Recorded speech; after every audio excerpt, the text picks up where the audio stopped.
Hello, everyone. Welcome back here. I'm actually coming to you from Toronto here. So we are here for the first Vitruveo Art Buying Blitz. And with me is Mike Purdy and Pam Wall. How are you guys? Good Very good. morning. Good morning, Nick. Good morning, Mike. It is Good morning morning, for you, Mike. Pam. Yeah, it's morning over here anyway. Yeah. So I'm excited about this. I've only done this once before on another chain on Ethereum, and this is the first time on Vitruveo. I thought we need to start doing this regularly, and this is our first time. I think we'll make this a regular thing. And what I would love to do is have artists join us also in future streams a little bit. So just to give an idea of what we are going to do here today. Uh, Mike and Pam have been kind enough to take some of the time and go through some of the artworks that are currently consigned on Vitruveo and use our cool publish stack feature to curate them. So Pam has done a video curation and Mike has done an image grid curation. And I'm going to use their recommendations to collect some artworks, and then I'll also collect some ones that just strike my fancy. So what we're going to do is go through and just I think make some artists very happy. I think so. We'll do that. Uh, Real quick before we get started. I wanted to ask each of you. This is a new feature that we've added, Publish Stack. The intent is that it is sort of the beginning, the genesis, if you will, of our push for marketing channels, because our pledge to artists is you don't do any marketing. We're going to have other people do the marketing. So I know that it's an early beta. So I know, Mike, you encountered some problems, etc. Would love to hear about your experience a little bit, and maybe what I can do is also share my screen and show what's going on while we are talking about this. So Mike, if you want to start off, and then Pam, if you want to talk a little bit about your experience. So I'm going to share my screen here, and as you talk, Mike, I can kind of show people what you're talking about. Yeah, so it was actually a really fun thing to do. I always love looking at art and checking out different artists, and the curate stack feature is actually really kind of fun. It's almost like your shopping cart or like a shopping experience where you get to go around and choose different things and add them to your cart, and then you can choose whether or not you want to download them, whether or not you want to share them on social, or if you want to just copy the link and send it and share it to people. So it was actually a really fun experience, and I got a chance to really dive into some of the artists. And as an artist myself, through photography, it's really kind of neat to experience different points of view and different uses of color and balance and leading lines and composition and contrast and all of these different things that make up an artist's, just kind of their toolbox, so to speak. So it was a fun experience. I really enjoyed it. That's great. How about you, Pam? Yeah. Well, almost following on with what Mike said, I'm a photographer myself, and I have a lifelong love of art. I spend a lot of time, going to art museums, and I love talking about art. And people who know me know I love talking with artists about their art. So what I was trying to do, knowing that Nick was going to go on a buying blitz, I wanted to make sure that I chose art that I thought would appeal to him, but also like really appealed to me. Like I picked pieces I really loved. And as a documentary photographer, I always think, well, if I think it looks interesting, probably someone else is going to too. So I chose the pieces that I curated based on the fact I really love them, but I thought they would also really appeal to Nick. So my experience with using the tool, though, was I had a lot of fun playing around with the filters. One of the filters I was starting with under licenses, you're able to dial in kind of the price range of the type of art that you want to buy. And having talked with Nick, I saw myself as a curator. My client he expressed what his budget might be. And so I thought, okay, I'll put in some budget parameters. And then the tool showed me all these artworks that fell within that price range. And then I also knew that I would like to present a mix of, digital art, physical art, photography, AI art, and then works that were created with partial AI. So I worked on this really hard and I had a lot of fun, but I got like deep into it and I'm like, what else can I do? And so I didn't go as far as like going into the like, let me select only this color, but people who are trying to curate, like an interior designer or decorator or someone who is like, I know this color palette appeals to my client, they would be able to use that curation tool and dial in exactly the colors to some varying precision and curate a stack of art for their client or even their own taste to share. So I had a good time with all of that. And yeah, I hope you appreciate what I found. I do appreciate already the effort you put in. So thank you for that. And a quick follow up. So first of all, I just wanted to point out that we now have dark mode, and I love it because everything I do is in dark mode, and I've been wanting this feature for a while now. So it's kind of cool to see search in dark mode. Uh, I want to speak a little bit about the quality of artworks that you're seeing here. I'm not qualified to comment on them, but as creators, both of you are qualified to do that. I'd love to hear your top level thoughts on kind of what do you think about the selection of artworks from the creators that are the early birds, if you will, that are joining the platform right now. So, Pam, you want to go first, and then Mike? Yeah, absolutely.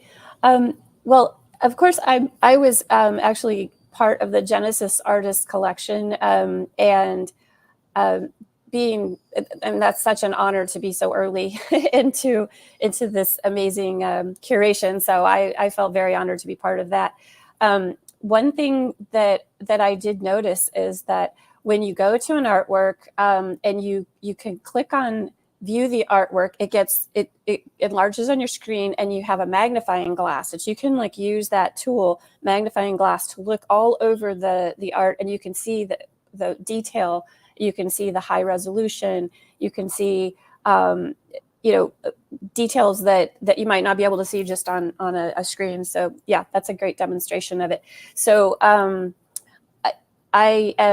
someone who uses photography tools and all the digital tools that go with it. I have a very old version of Photoshop though, so I'm not the AI Photoshop person, but I really appreciated that tool to be able to like look closely at the artwork. And I think when buyers are looking for the pieces that they want to buy, that's a really cool tool to look at something very closely and see the level of resolution and everything that has been uploaded by the creator. The use of AI, I think, is really amazing. The way some artists use it, where they combine their own imagination with AI tools. Maybe they do some other work afterwards. Maybe they're like enhancing the AI through recombining and maybe using another tool to kind of make those pieces really be artful. I think that my eye goes to those types of pieces versus the ones that tend to be, an AI that it seems like such a simple prompt that it's not really involving the human creator as much as it could. So kind of dancing around that whole idea that maybe we can have some more education about what AI art is.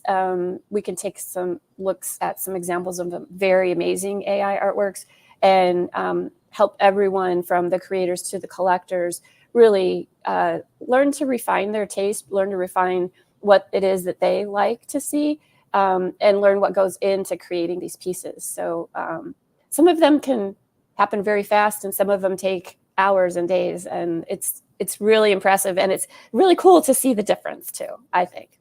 That's just my take. For sure. Yeah, thanks for that. I too have been very impressed with the breadth of the kinds of artworks that people can create. So, Mike, over to you. So it's really interesting to go into search and see the different, I guess, viewpoints and artists to see how they're art is represented. I come from, when I got into shooting photography about 13, 14 years ago, um, when I got in, I studied all the greats. So I'm primarily a wedding photographer for luxury weddings, and I do a lot of celebrities and higher end kind of luxury events. And I really didn't, when I was coming in as an artist, I really needed to kind of understand who I was, and I really hadn't defined that yet.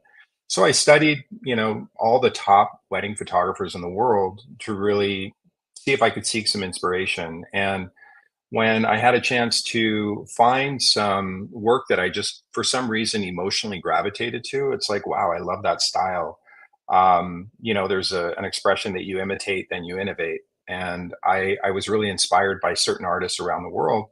And then what I did was deconstructed their work using just art principles, things like composition and contrast and symmetry and emotion and the editing styles and that sort of thing. So it's kind of cool that now when you go into search and you can look at an artist and you can really see like, wow, this person really has a unique point of view. Their work is very emotional. It's very strong. Their use of color is incredible. Their use of leading lines and composition, balance, symmetry, all of these like different things.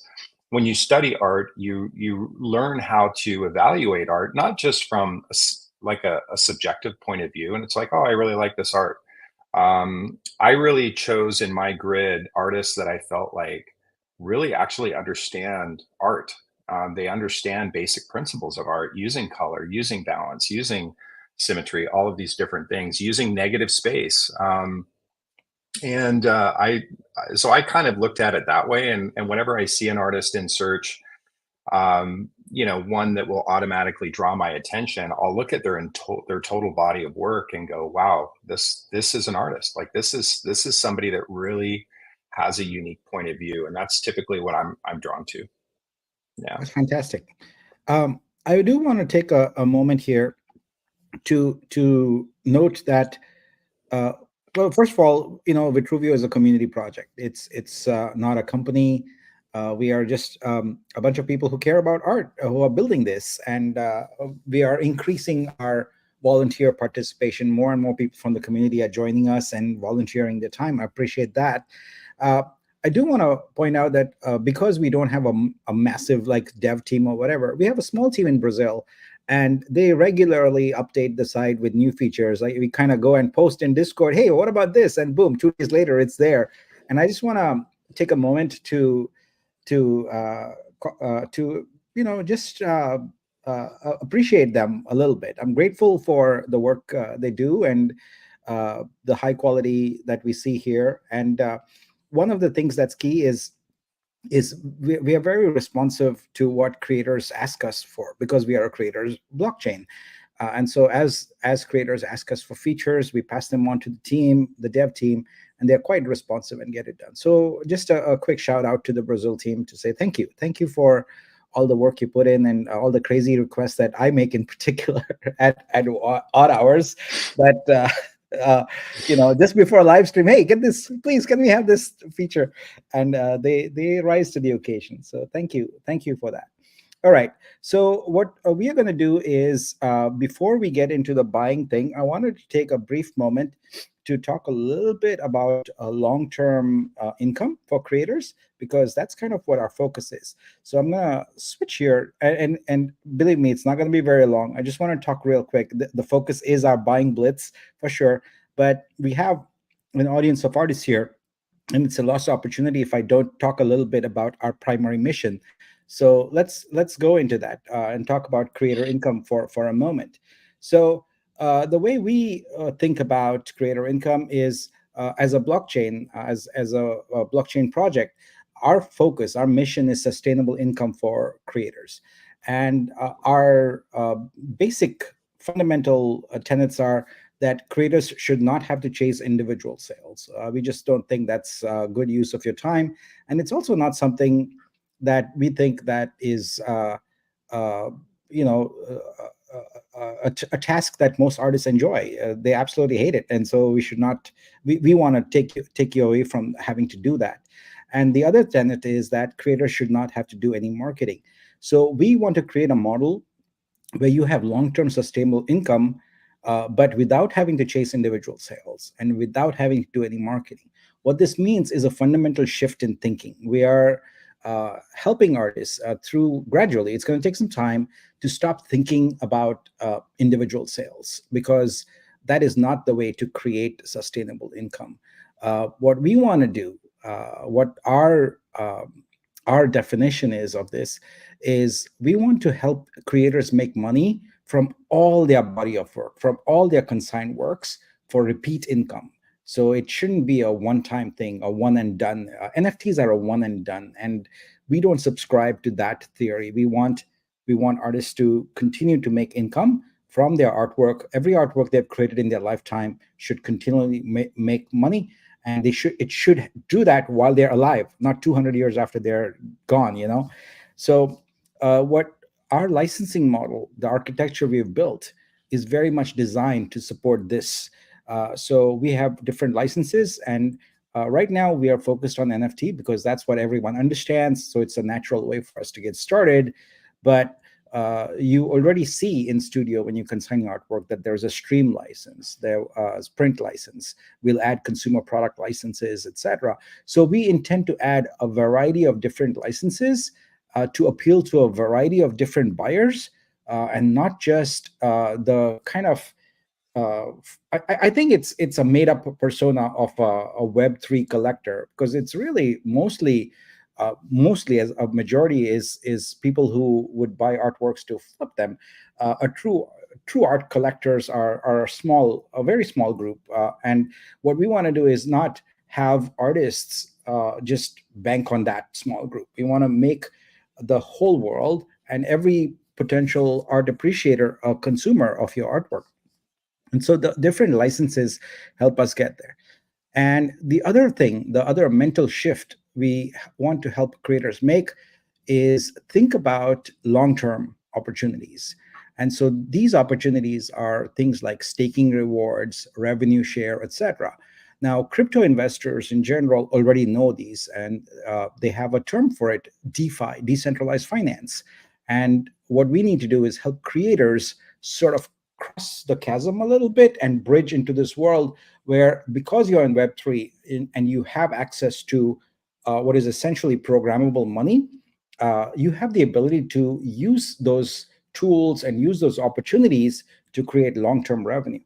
So when it comes to long-term income, you basically have multiple opportunities on Vitruveo, and we intend to keep creating more, because we feel that just selling artwork or licensing artwork is not the only way. And in fact, it's going to be challenging for you to have a sustainable income. But if you participate in long-term income strategies that in DeFi, you increase your chances of getting to sustainable income. So the first type of long-term income is staking. So staking, basically, in simple terms, means you deposit some Vitru into a smart contract, and we usually call it a staking contract for a fixed period of time. It could be 60 days, 90 days, 180 days, etc. And at the end of the period, you get your original Vitru back plus interest. So you get more Vitru. So basically, while your Vitru is sitting in that contract, it's making more Vitru for you, more income for you. So that's staking, and it's a simple way, and it's really the most common way in DeFi to make more money. So that's one way. But another way, and this is something we are really proud of because we're the first blockchain to actually even offer this, is revenue share. So we've created a token called Vibe, and we basically made it available to everybody. And we had 350,000 of them available. They're all gone now. So they sold out pretty fast. And to sell out is actually is a misnomer. People staked their Vitru for them, and they'll get their Vitru back in 1 to 5 years, depending on the period they staked for. But what Vibe does is essentially every time the blockchain makes money, you make money. Now we realized that everybody could not participate in that 350,000. And so what we've done is we've created a Vibe creator equity pool. This is specifically for creators. It's a pool of Vibe that's 40,000 Vibe, and it makes money whenever the blockchain makes money. And if you are part of that pool, you make money.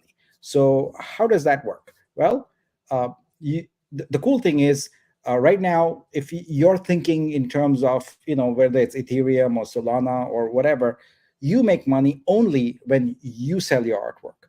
But by participating in the Vibe creator equity pool, you make money when any artist licenses their artwork. So that's, I think, very cool because it encourages the ecosystem to flourish and to support each other. Maybe we have a gaming feature, and in fact, we are going to have a very big gaming segment called Vortex World on the blockchain. When someone subscribes to it or buys a game asset or something, you make money. We are going to have premium features in Studio, in Search, etc. That will give you a better experience. If you want it, it'll be optional. Well, when someone does that, you make money. So we're going to have lots of opportunities where people are buying things or subscribing to things on the blockchain. And every time someone does that, if you are a part of that Vibe creator equity pool, you make money. So right now, even today, as I buy your artworks, etc., you're going to make Vitru. You're going to have Vitru sitting in your vault. You can claim that in your wallet. And we have a DEX where you can go and trade that. But we are early. We are very early stage. And it's, as I have noted many times in public, and I'll note again here, we don't have enough liquidity yet. It's going to be another 3 to 6 months before Vitru is truly liquid as we hit the centralized exchanges and things like that. So what do you do in that time? Well, I strongly recommend that you think about long-term income and you invest that Vitru into the Vibe creator equity pool. I would have, a week ago, I would have told you to just stake it for Vibe, but that opportunity is gone now because it was basically 350,000 Vibe and they're all gone. But now the new opportunity is the Vibe creator equity pool. And let's see how that works. So basically, we have 40,000 Vibe and in this pool. And when you have any Vitru, you deposit it into this equity pool. You don't stake it, so you don't get it back. You basically deposit it, and then you get a share of all the future revenue that is earned by this pool. So 40,000 Vibe is a very large number. And if you think about it, when the blockchain makes a sale of one Vitru, the fee that is collected on is 2%. So as that fee grows, it goes into this equity pool, and you are able to claim that money anytime, the income that comes in. So this, I think, would be a good use of your Vitru right now versus trying to go swap it on the DEX. We do have a DEX, and you're welcome to do that. But the thing is, you're not going to get long-term rewards. You're not going to get long-term income if you do that. So I highly recommend that you go for the equity pool. Mike and I have spent a lot of time working on the architecture of this, etc. And I'd like to give Mike an opportunity to talk a little bit about long-term income, because I know you've got some good thoughts on that. Yeah, I'm pretty passionate about this part. I guess I kind of want to start off by just kind of educating people. There are some of you are very experienced with crypto, and others are kind of new to the space. If we look at the industry as a whole right now, with traditional art selling and art buying, if we go the marketplace route, most marketplaces, it's just a marketplace. You list your artwork, you get, you sell it, you convert that to USDC or Tether or some US currency, and then, and then swap it out to your bank account. What we're doing is very unique because Vitruveo is not really a marketplace. We're actually a tier 1 blockchain. A tier 1 blockchain is very, very different than a marketplace or a token. A blockchain is more of a utility. It has inherent utility on it because so many tokens, so many projects build on blockchains. And the art vertical that we have is just one of our verticals. We're going to be having hundreds of different projects and different verticals on the blockchain. what this means is that most tier one blockchains that started out, if you go to, let's say, CoinMarketCap and you go to the top 100 cryptos, most of those are going to be blockchains. The reason for this being is so much utility is already created in them. And most of them have very humble beginnings. Most of them start off with maybe 13 cents, you know, in terms of a starting price, to $2, somewhere in there has been pretty normal. And then over a 5-year period, as the blockchain grows, as there's more development on the chain, this price, you know, goes up and up and up and up and up. And what we see is blockchains with, you can go there right now and take a look at all the blockchains, $25, $75, $350, you know, $3,000 for one coin. And Vitruveo has a very low starting circulating supply in comparison to most of the blockchains that are out there. Ethereum actually has a very similar circulating supply to us. So if that gives you any thought of what our aspirations are, we because it has a low circulating supply, the price impact is pretty significant as the blockchain grows. Right now, Vitruveo has a sell price of 60 cents, which is nothing. This is really what most blockchains start off at. And what you have to realize is that, let's say that you sell a piece of artwork for $250, that will generate about 400 Vitru, somewhere around there. And so what do you do with that 400 Vitru? Do you go for the sell, or do you liquidate it? Well, it'll be hard right now because we don't have, as Nick said, a lot of liquidity in the project. So it might take a lot of time to liquidate that, and the price may fluctuate depending upon whether, you know, where you, at what time you were able to liquidate. So there's price impact risk that you have there. Another alternative that we're really trying to encourage people is become long-term holders of Vitruveo to take advantage of that price appreciation over time. We also have a unique feature in our blockchain, which to my knowledge, no other blockchain has, which is performance-based rebasing. And just think of performance rebasing as compound interest. As the transaction volume of the blockchain grows, the blockchain rewards the holders with kind of like a compound interest. And it's designed to maybe I don't know, Nick, the exact amount, but I think it's like 4.16 or 4.2 X over that course of rebase. So think of it this way.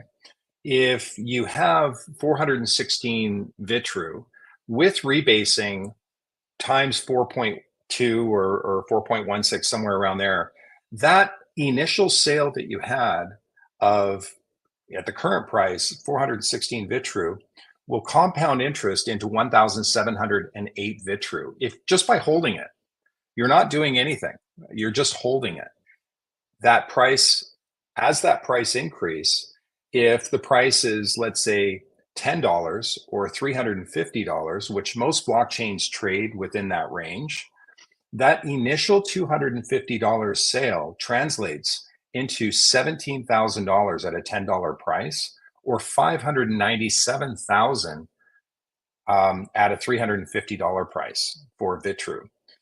And the thing that you really we're really trying to drive home is collector credits in BUSD right now is really our way of kickstarting the blockchain. These are just free purchases. So it enables you to accumulate a massive amount of Vitru within a very short period of time while it's active. Collector credits are not going to be active long. I really want to encourage the entire creator community to accumulate as much Vitru as you possibly can, because around the corner we have price increases and we have rebasing. Yes, there are additional things that you can do where you can take that Vitru and stake it for Vibe and turn that Vitru into regular based income, based on getting a revenue share of the blockchain. And you still have your Vitru. This is unheard of, you guys, is a blockchain that really allows holders to participate in the revenue sharing of the blockchain.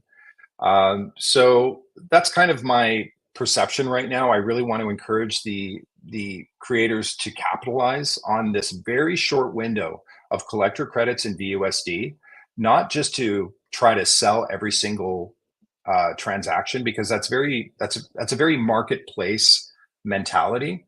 We're really trying to educate creators to turn into long-term investors at the birth of a really, really innovative blockchain. And we're really excited to see over the next 2 to 5 years the growth that Vitruveo, and in terms of the revenue, what we can really offer the creator community. So that's my kind of long-term view of Vitruveo, and kind of how different strategies that creators can take advantage of in our early stages. I think it's really, really critical to slow down and understand the mechanics of the opportunity that we're offering. Thanks, Mike. I appreciate that. Yeah. So in summary, what we are saying is, don't think of Vitruveo like a marketplace, because it is not. It is a blockchain, and you, as a creator who have consigned your artworks at an early stage here, if you get sales and you get Vitru, it is a golden opportunity. Do not throw it away, because it's a very rare and very limited opportunity. Hold on to that Vitru, or invest in the equity pool, or stake it. Getting rid of it is probably going to cause you immense FOMO later. You will have. Is there a FOMO like term for regret? You'll have that a lot later. Because we have regret. very big plans, and I highly recommend that you treat the Vitru you receive from sales right now very carefully as a long-term investment. It is not intended to be, and I make this very clear, the Vitru you earn right now is not intended to be for flipping, for getting your rent paid, or anything like that. For that, you should do other things. We are early stage right now. We are focused more on long-term creator income. It's a journey. It's going to take some time. We are not a light switch. You flip it and it's going to do it, right? So, all right, with that out of the way, let's get to the business at hand, which is our buying blitz, which everyone is excited about. So what I did was I requested Pam and Mike to create those curated stacks. So Pam, Mike, who should go first? You tell me. Ladies first. All right, so we're going to go with Pam first. So Pam published this X post here. She used the built-in feature to publish it, and what it does is it generated a beautiful video here. So what we're going to do is we're going to first play that video. All right, so let's start at the beginning. Sorry, let's do that.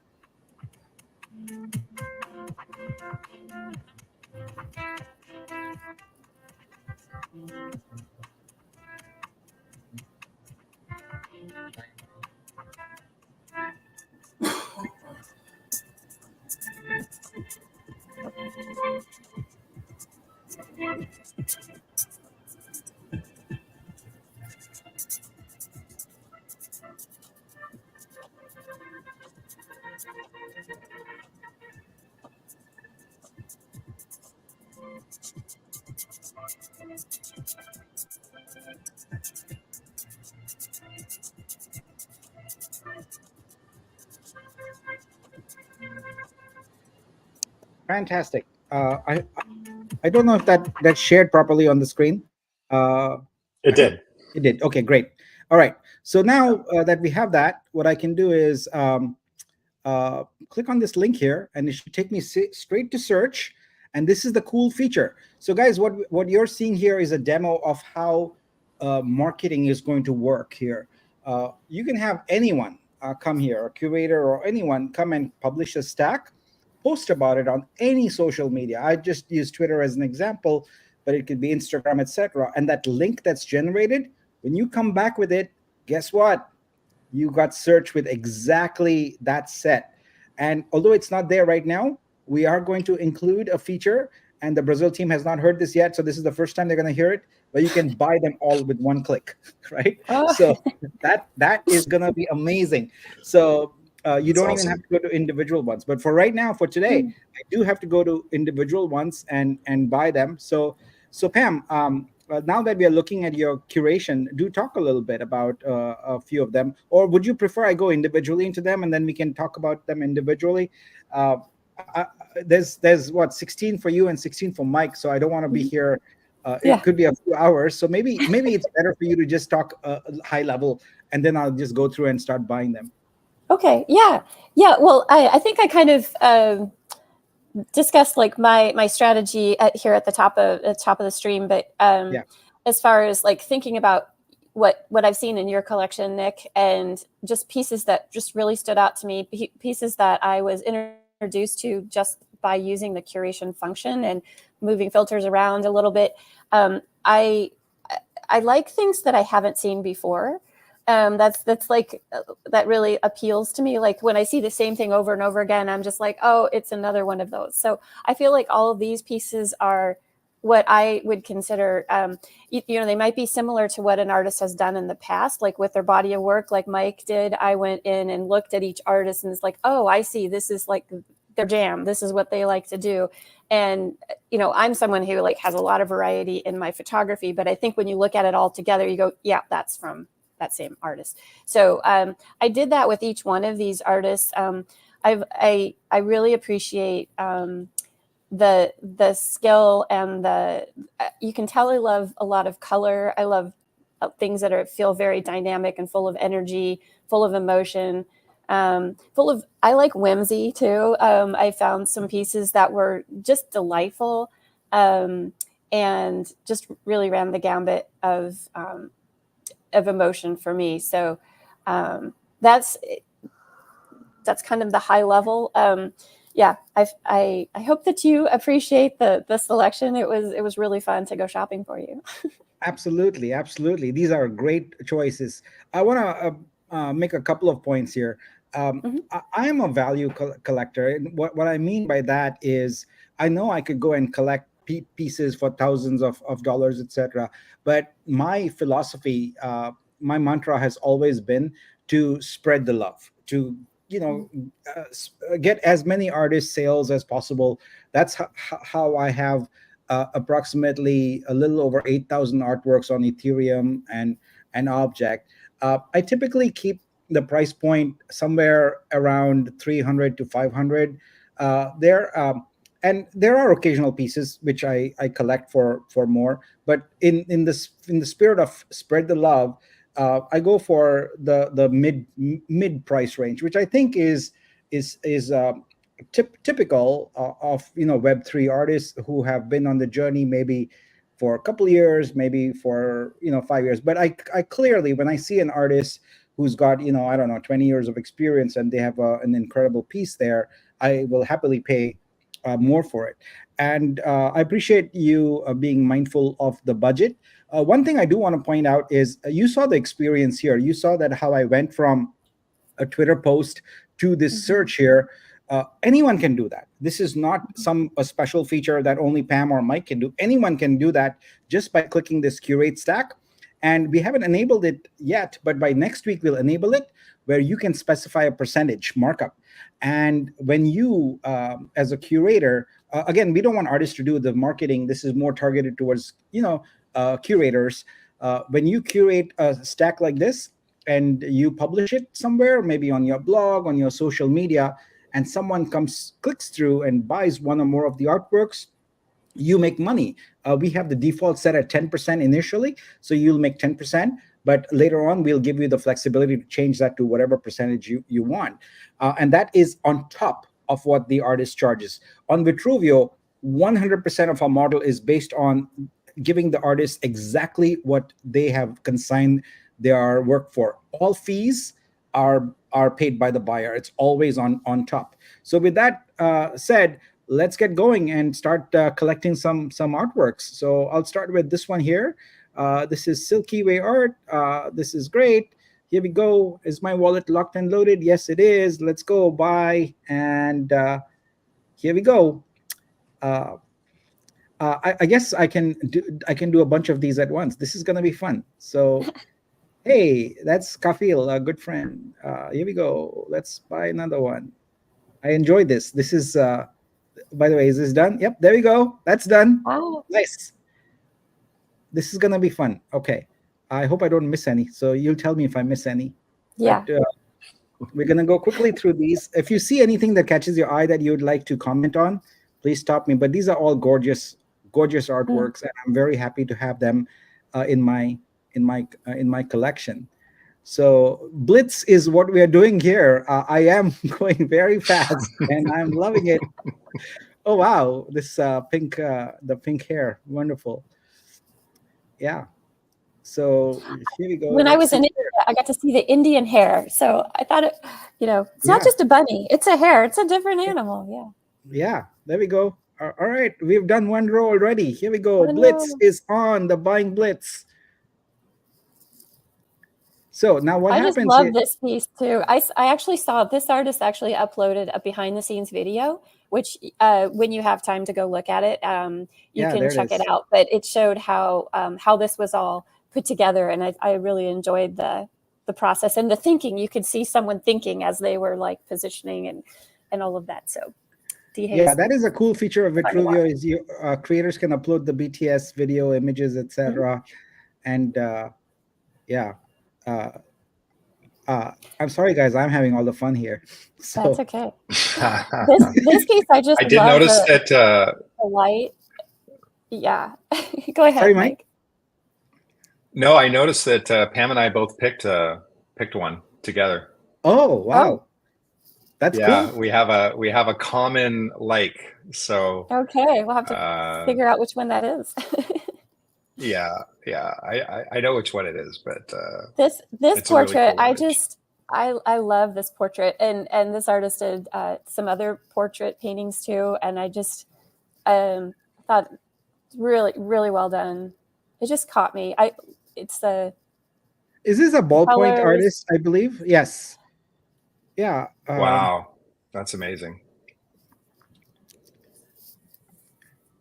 G Giant says when Nick says the Blitz is on, I hear the ballroom Blitz sweet in my head. Yes. It's ballroom Blitz. Yeah. Yeah. Cool. Mike, if you want to take a stab at looking at some of the comments, feel free to pin them up as I go through the Blitz here. Sure. Let's see. Traveling houses. This one is so fun. They basically like are imagining teapots as moving homes. So you've got wheels on the bottom of teapots, and you've got people living inside of them. I just thought this just brought me back to like a children's book of like The Borrowers or One of the Littles or whatever those. It just was so imaginative. And there's different. Yeah, there's some of them are pots, some of them are pressure cookers, and yeah. That is wild. Creative. That is really wild. I love the variety and the whimsy. Yep. Now, a couple of things that I should point out while we're doing this is artists never pay anything on Vitruveo. So when you consign your artwork, you pay zero. There's no gas fees or anything like that. And here, the buyer also is not paying any gas fees or anything like that. The transaction is all done on the server side. So we are picking that up also. So those are some cool things. Anyway, gas fees are negligible on Vitruveo anyway. So, all right, let's look at Josh's artwork here. Yeah, this one was fun because it combined a spaceship and very traditional things, and then a spaceship. So imagine, I don't know who's asking who for directions, but yeah, it was a very imaginative scene. That is cool. But by the way, guys, if there's a lag here, it is thanks to the Marriott Wi-Fi here. It's not exactly the best, so I'm doing the best I can. Vivek says that he was right there with Arun when he photographed the woman at the camel fair. That's cool. Nice. I love all those camels. I want to go to Pushkar sometime and photograph those camels. Yeah. This one captured my eye right away from your curation, Pam. I love it. I love Ada's work. And this one was in your price range, so I grabbed it fast. But it reminded me, like I went to NFT NYC. I didn't make it to Paris this time, but it just I spent a lot of time on the trains when I was in New York City, and I feel like I know this person.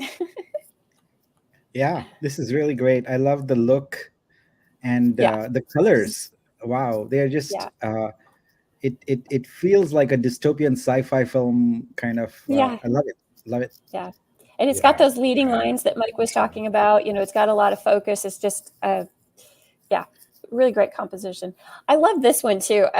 It just the pop of color in the middle of all that, and even if it wasn't the Vitru range, I still appreciated this the fine lines and just how it was a dynamic piece. I think like you could look at it for a long time. Yeah. By the way, if anyone's wondering, what these different things are, basically, original is the original artwork in whatever aspect ratio, etc. Preview is a low res version of the artwork as a square, which we use to display in search, in wallets, etc. So it's designed to just load very fast. Exhibition is a special resolution. It's basically 3000 by 2000, and we did this because in exhibitions you want to have a little banner. If it's vertical, it'll be at the bottom, and if it's horizontal, it'll be on the right side, where you have information about the artwork and you have a QR code for someone to buy at a physical exhibition. Display is basically 4K, standard 4K display in homes.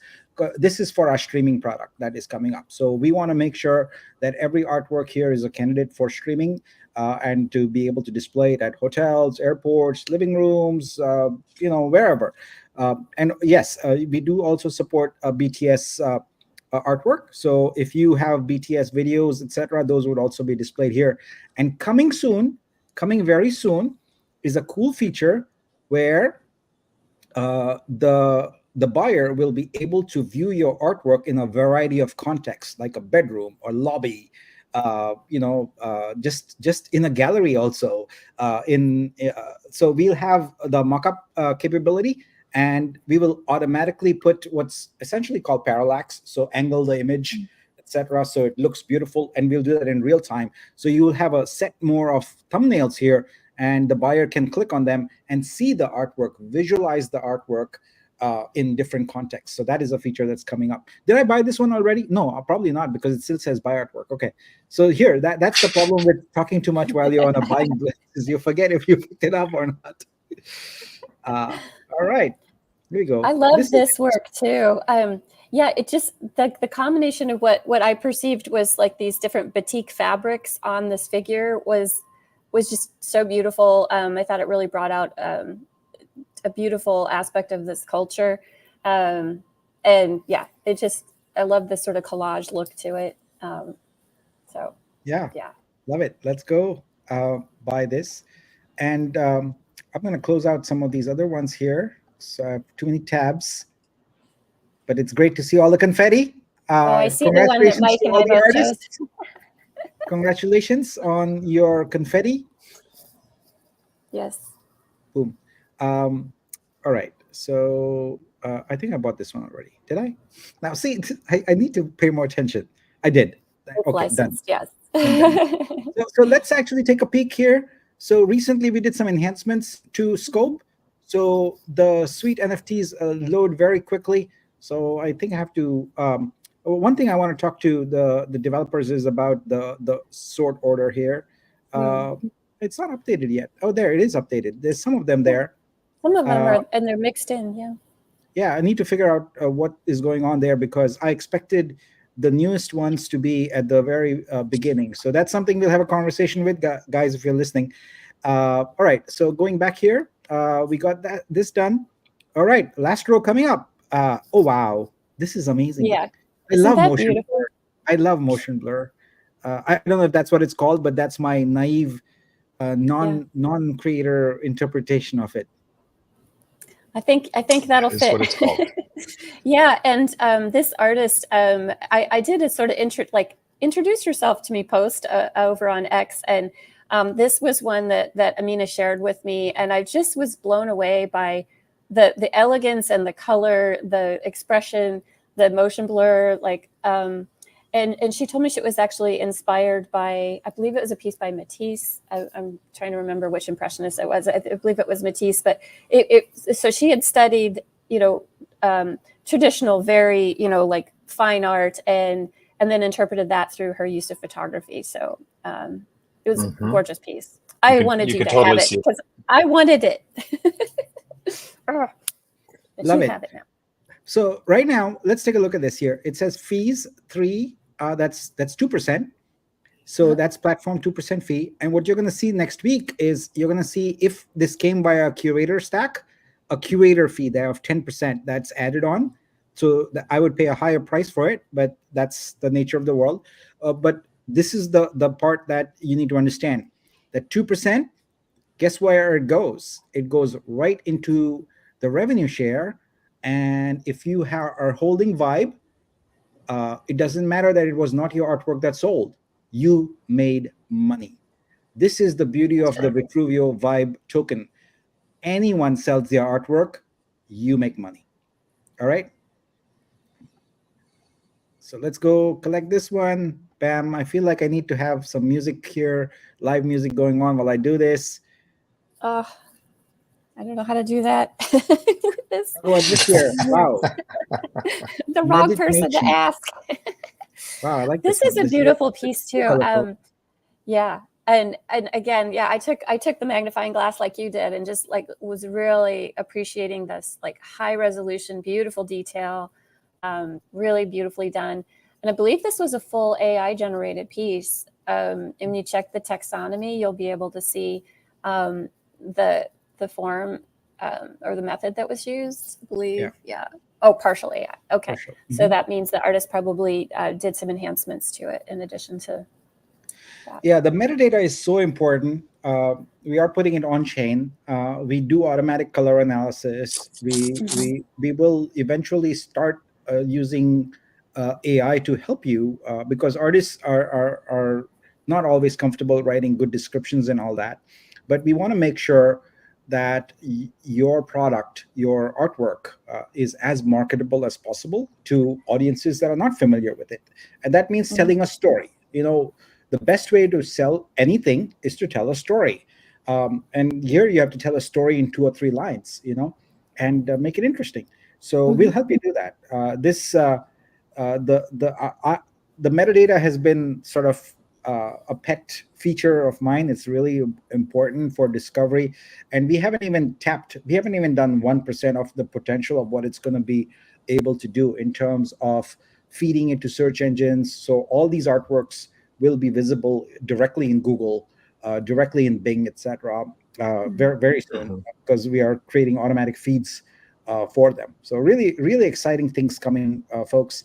Now, it says here, for those of you who are unfamiliar with Vitruveo, consigned to Vault on that date, and there's an address. So here's what happens. Every artist on Vitruveo has their own smart contract. We call it a vault. And that is where every artwork you create, when it is purchased, it's minted. So Vitruveo, there is no minting done by artists ever. Artists just don't have to mint because it's buyers who mint when they pay for it. So when that happens, the buyer puts money into your vault, and in exchange, your vault mints the artwork. So the provenance of all your artworks is going to be one smart contract. It doesn't matter how many collections you have. It doesn't matter what variations you do, whether it's artwork in the future, music, movies, whatever. It's all going to come from your vault. And we are in the process of adding what's called multi-sig to your vault, which means that you will need multiple signatures from your wallet. So you have 2 wallets or 3 wallets you have to sign in order to withdraw money. This ensures that it is impossible to hack and steal your money. So we want to be very protective of creators, and we protect your intellectual property rights with licensing. As you can see, there's a clear license type here. As a buyer, I am not in the dark. I know what I can do and what I cannot do. That's really, really important. And in addition, with the vault feature, we protect your money also. We want to make sure that no one can just come and grab your money. So excited about all these features. One of the things that is a challenge for us is to educate artists about all the things we are changing, because we basically said, let's start with first principles. Let's look at what all is wrong with the marketplaces and with Web3 art in general. And we decided that most of the model was wrong. And so we threw it out the window and we said, let's start with the basics.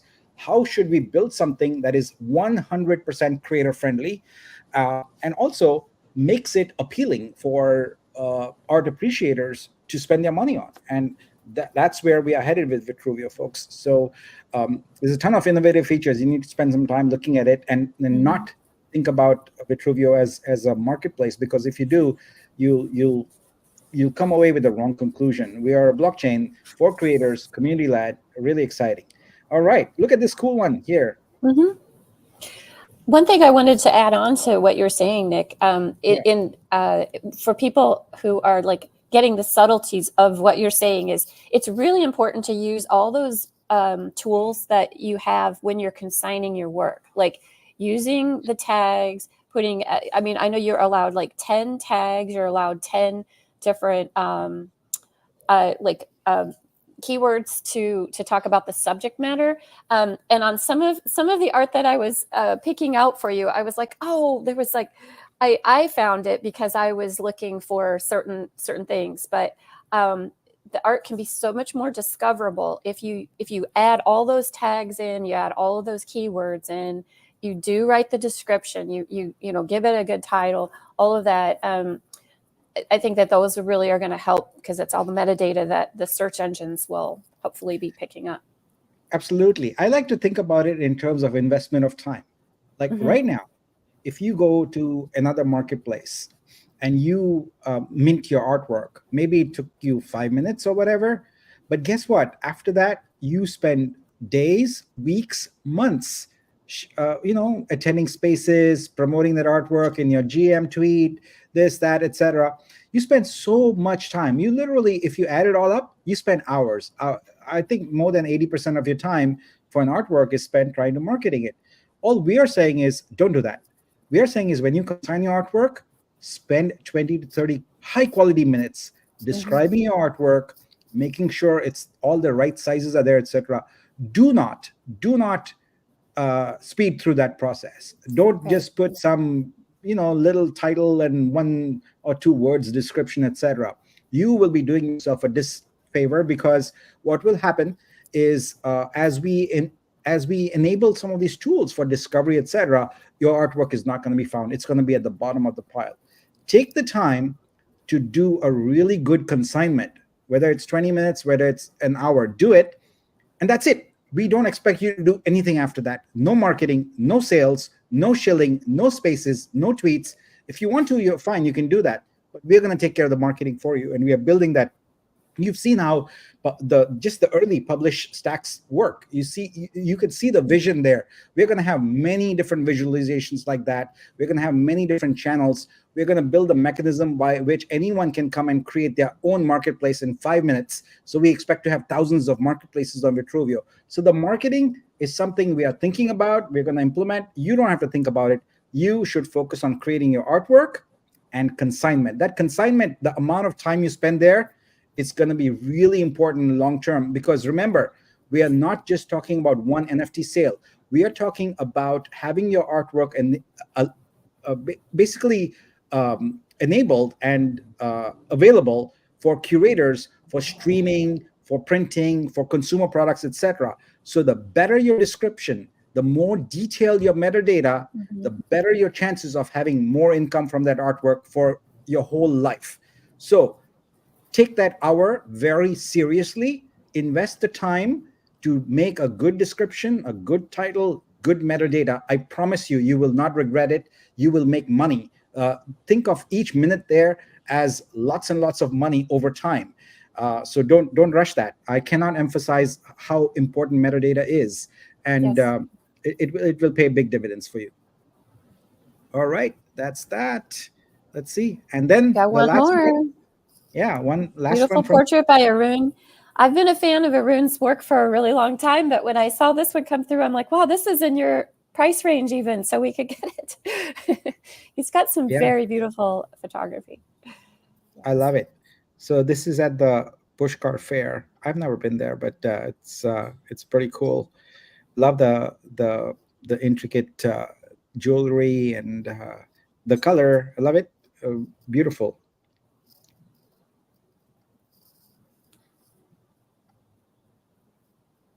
All right, let's get that one.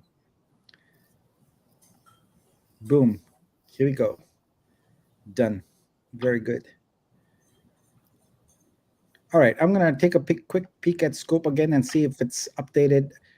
So that's one thing that we are going to work on fixing. The scope is a little broken right now. It doesn't show all the artworks correctly. I see them starting to appear now, but it doesn't show them in the correct order that I'm purchasing them.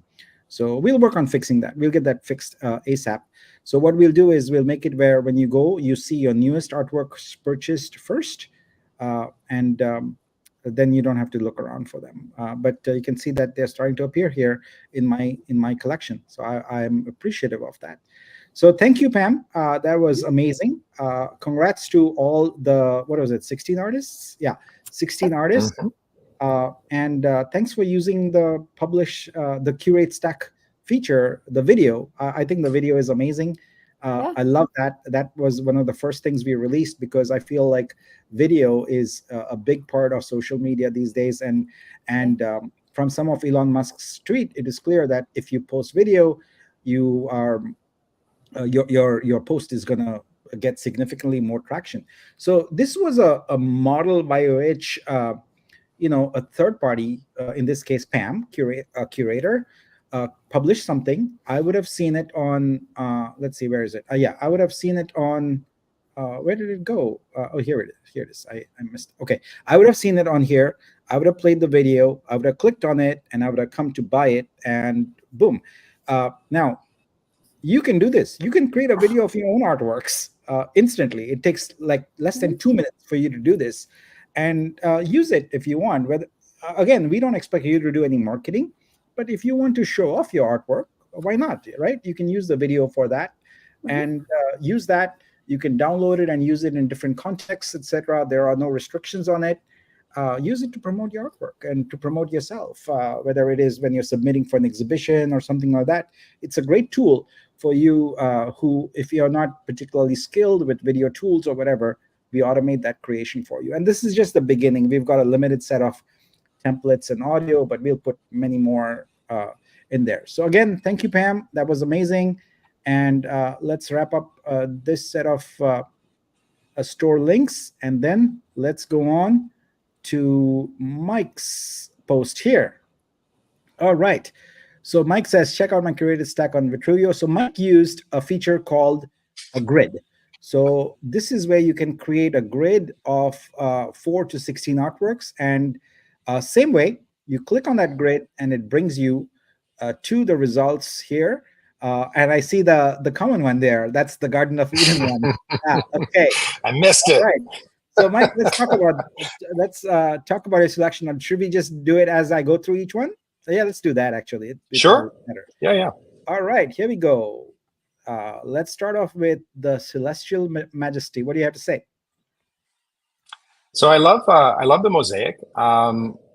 Mosaics are always kind of an interesting piece because you always kind of want to know what's the aggregate, of all the different images. Are they just random, or is it a mosaic of similar themed images that create the bigger image?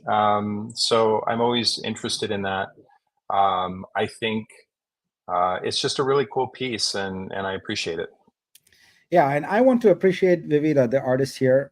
She's been a real advocate for Vitruveo. I see her post all the time, reposting some of mine, etc. So thank you for that, Vivida. I really appreciate it, and really appreciate your unique approach to art. This one apparently consists of 1,008 individual photographs. There is a BTS video here, so I'd like to take a quick peek at it and see how that works.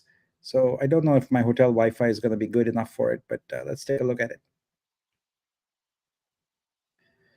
Oh yeah, so it comes cool. together Wow. like that. Nice. So cool. So basically what she has to do is imagine what the color depth and the texture is needed for each of these to put it together. Wow. It's amazing. Love it. All right, time to buy it. I love that work too. It's mosaics are just, you can spend so much time just appreciating each little pixel of it. Yeah, I think I messed up there. I clicked, but I hope I bought it. I think I did. I already It says initiated it. sold. Yep. I think it says sold. No, actually, I didn't. I didn't sign it yet, so it's fine. Okay. Okay, good. Here we go. Yeah, this is where my hotel Wi-Fi is lagging a little bit, but that's okay. We'll get it done. Okay, that was that. It is on its way to being. Hello. There we go. Minted. Done. All right, let's look at this one. So before we go on there, I want to point out one cool feature. So when we were designing this earlier on, you've seen this red dot here. So those of you who haven't participated in exhibitions are probably wondering what that's about. Well, this is a convention in most exhibitions, in most IRL exhibitions, they put a little red sticker on the artwork to indicate it's sold. And we thought, hey, why not bring that to digital? And so that's why you see that here. So if I refresh this at this point, you'll see that artwork went away, and these are the artworks I've been buying, and here they are with all their red dots.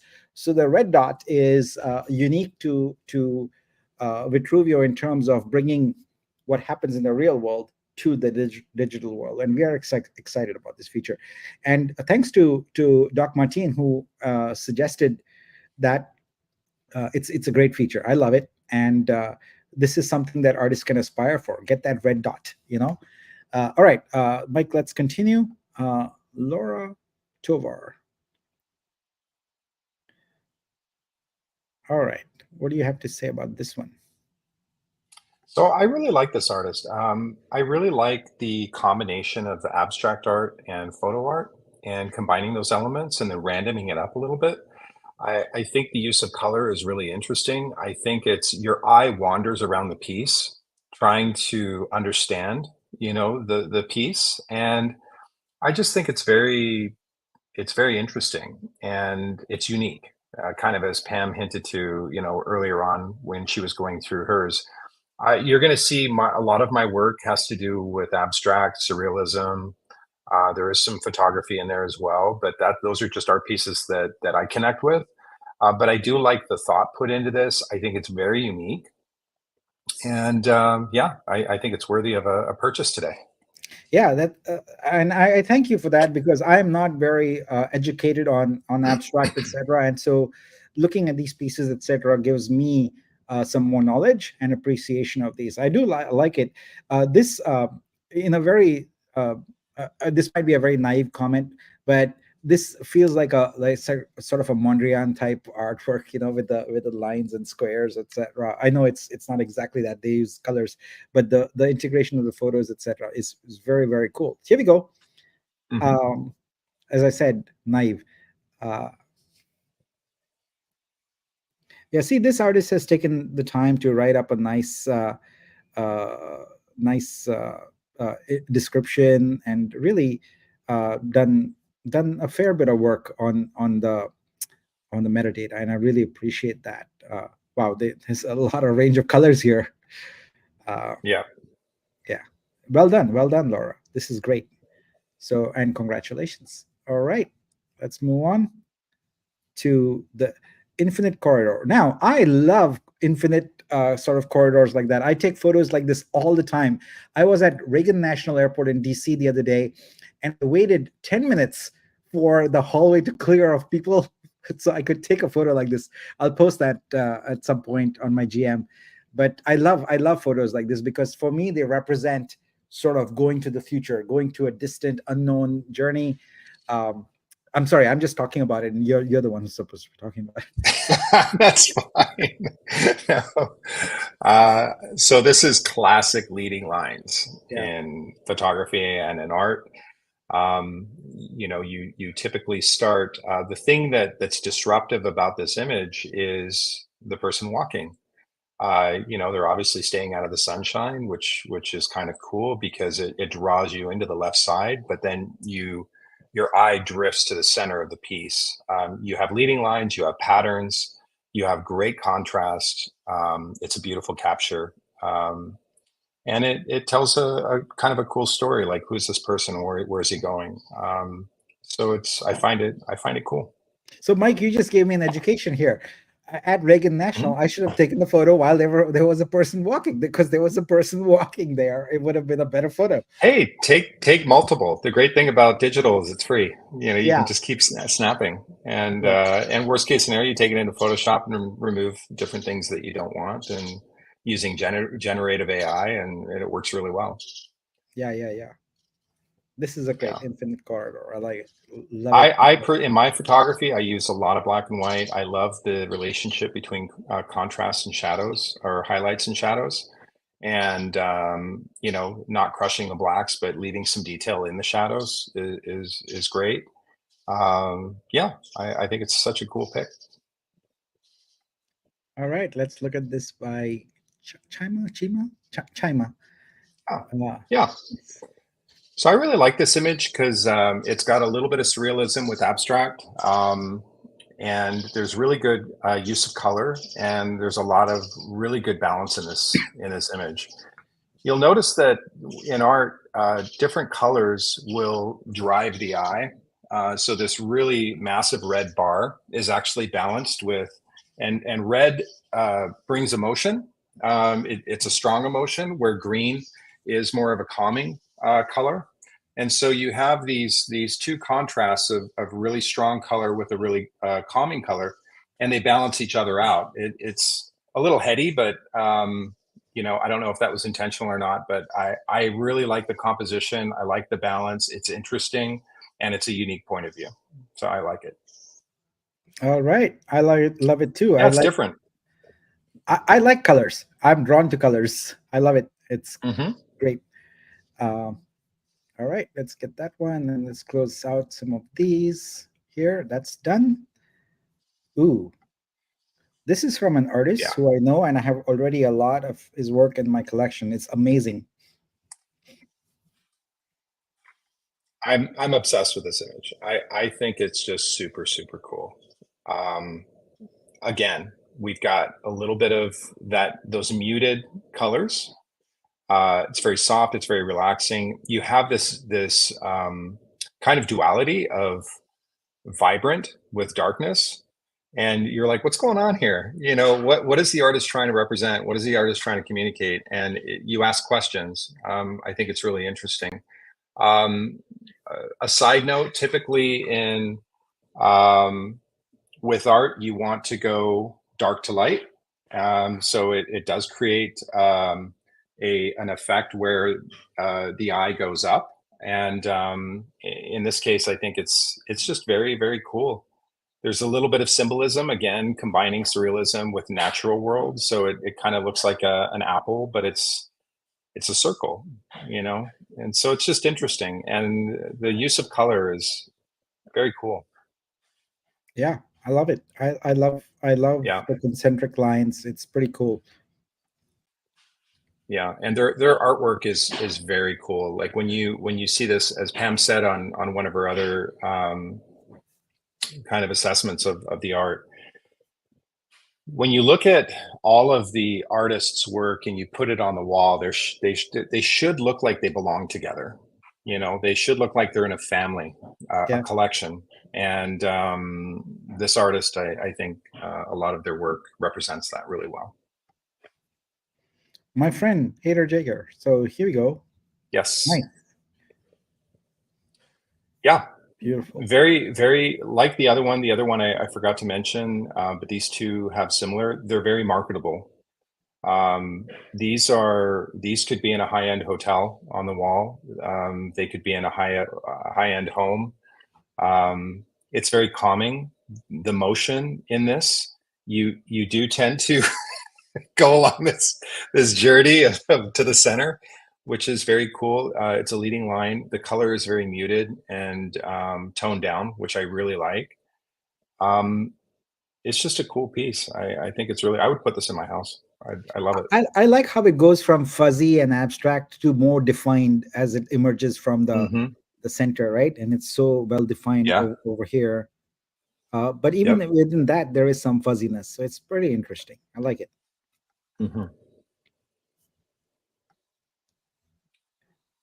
And we'll get that one sold.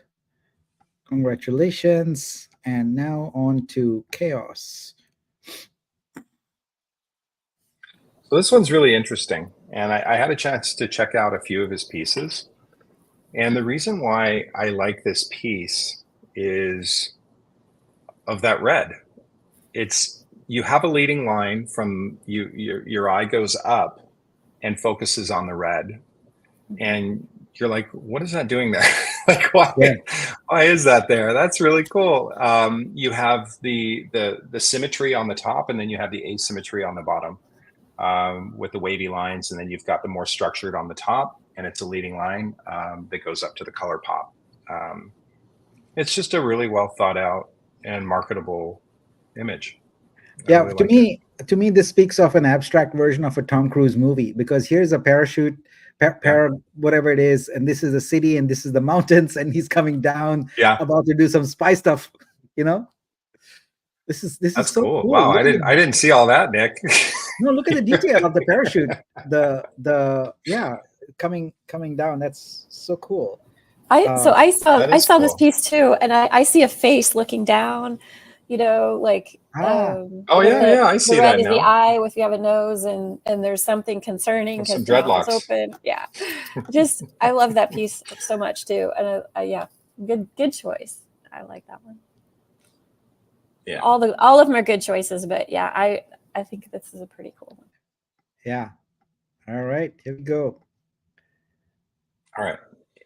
So I chose this one because of there's symmetry, there's balance, there's great composition, and the use of color to communicate emotion is great.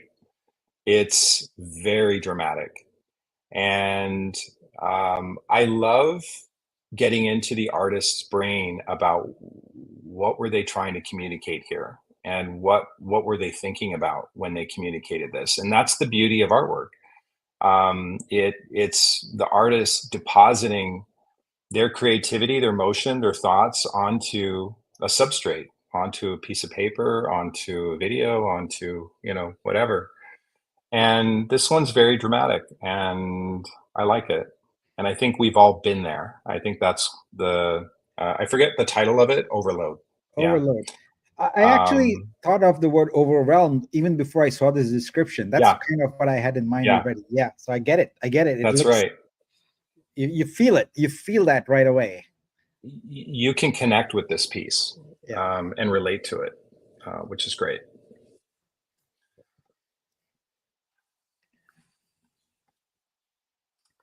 Oh, this is cool. And animated. Okay. So I chose this one for a very specific reason, is because I really do think that motion is going to be it's really untapped. I love the idea of shape-shifting. I love the idea of being able to tell a story with multiple images and blending them into one concept. I don't think we've really hit a critical mass on this type of art form, but it's very eye-catching. It's very commercial, and you could incorporate this with landscapes. You can incorporate this with abstract, with photography. There's so much that you can do with motion, and so that's why I specifically chose this, because it is unique. And I feel that this is the type of art where people will stop and really connect with it. And you can connect anything. You can connect motion, you can connect colors, you can storytell, like I said before. You can do a lot of different things. So I appreciated it. Yeah, love it.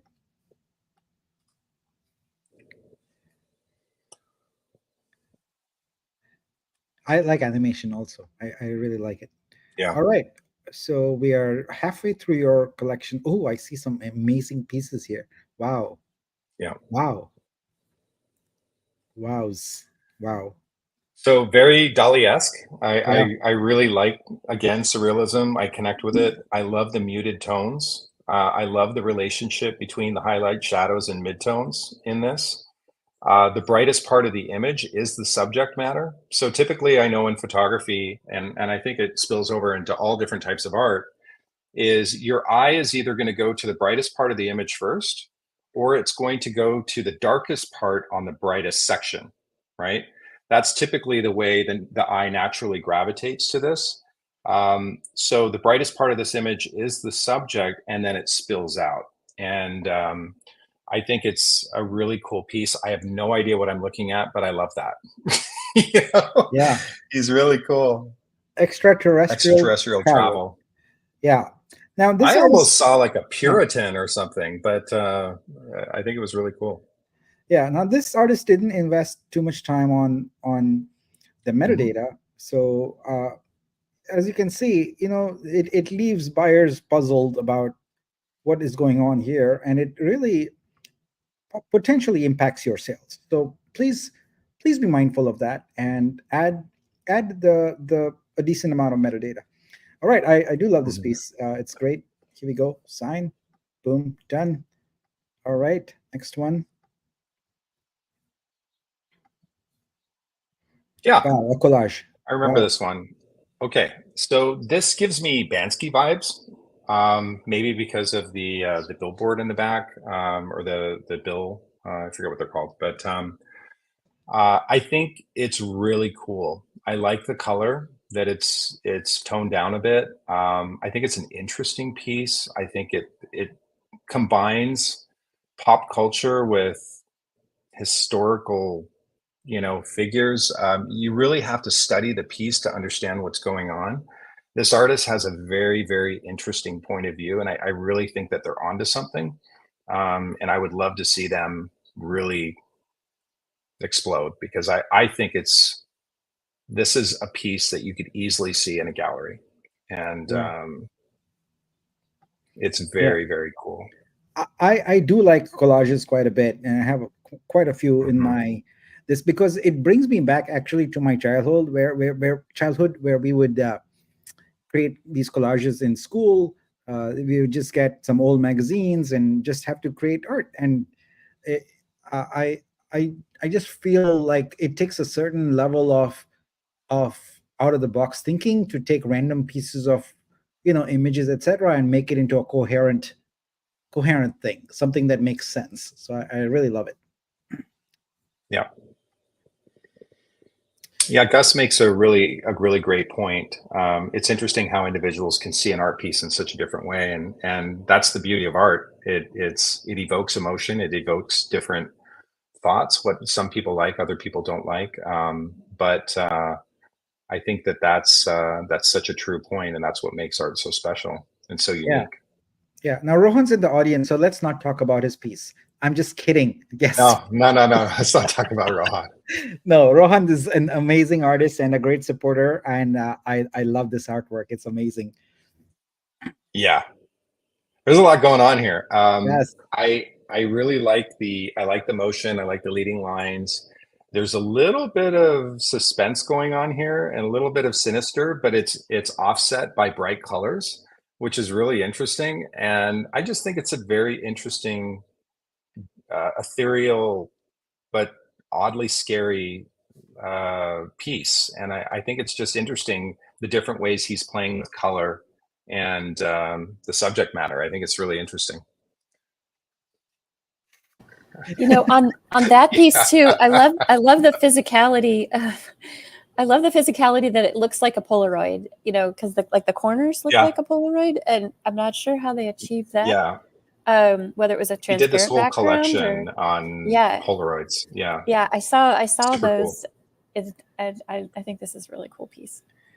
Yeah, I'm a sucker for Polaroids. I actually got one of those printers, the camera printer things there, so we can print the mini Polaroids. You know, it's really fun, especially at like a party or event like that, where you just go handing out, people take it. And there is something, I think, still about holding tangible thing. I know we can do countless digital, but yeah, they get stuck in a folder somewhere and you never see it. But when you hold that Polaroid or whatever, it whisks you right back to that time, whether it's the texture, the feel, and sometimes even the smell of it. If it's really old, you know, the musty smell of it, it takes you back in time, which in a way that digital can never do. And this is amazing. Rohan, good work, man. Yeah, I always tell clients that I shoot for that, and this might be a controversial statement, but it's only artwork when you can hold it.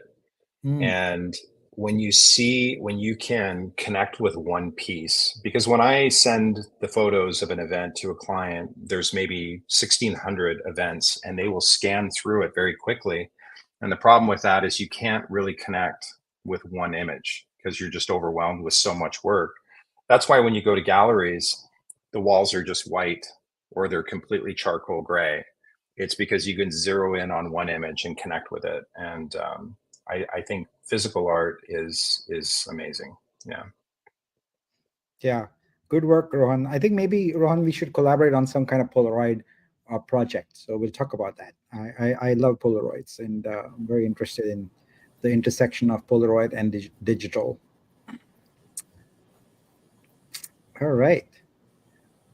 I see this artist has invested a good amount of time in their description, and I'm Yep. grateful for that. I love it. Good palette, etc. Wow, this is an amazing work.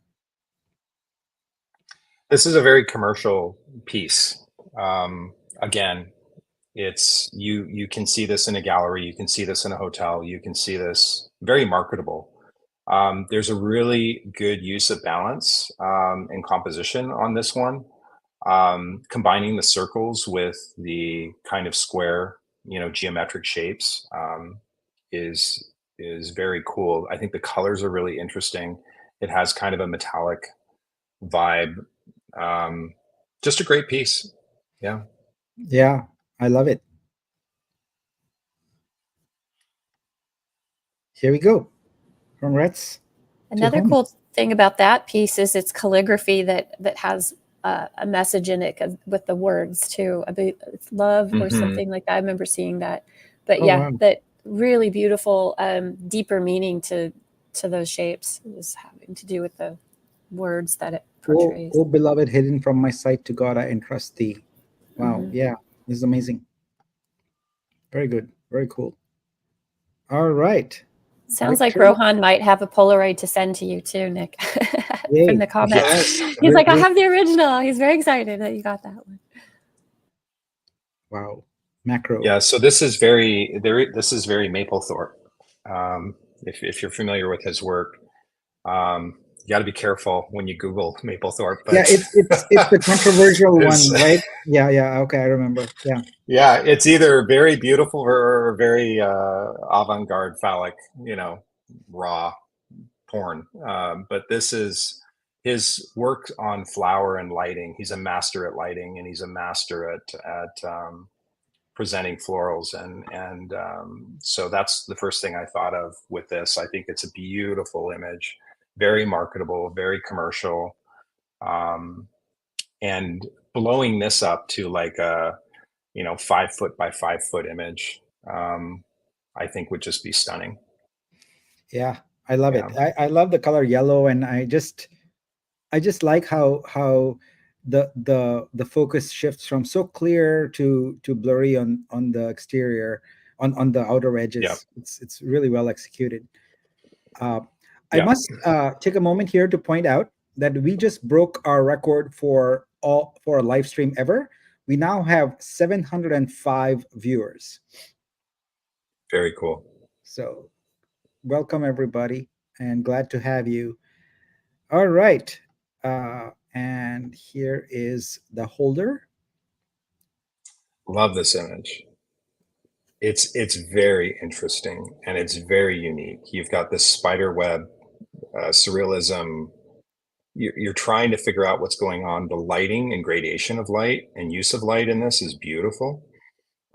Your eye goes right to the object in the middle and then kind of transfers back up, and then you go back to the subject to try to understand what's going on. And I think it's just a really, really interesting art piece. Yeah, I love it. It's great. I wonder, how was this created? There's no AI in here. It's just digital art, which means these fine lines here were hand drawn, I'd imagine. Yeah, it's Wow. really cool. All right, Fizzola, congrats. Boom, there we go. All right, and hey, another Vivida. Oh no, those are already sold. They are appearing here. So you had two then that intersected, or did we buy that earlier? No, Yeah. you bought the earlier. I think you bought the Garden of Eden from my curation and the Mosaic from Mike's. I'm not sure why it's showing up there sold, because all the So others are many sold. red dots. So many red dots. This is amazing.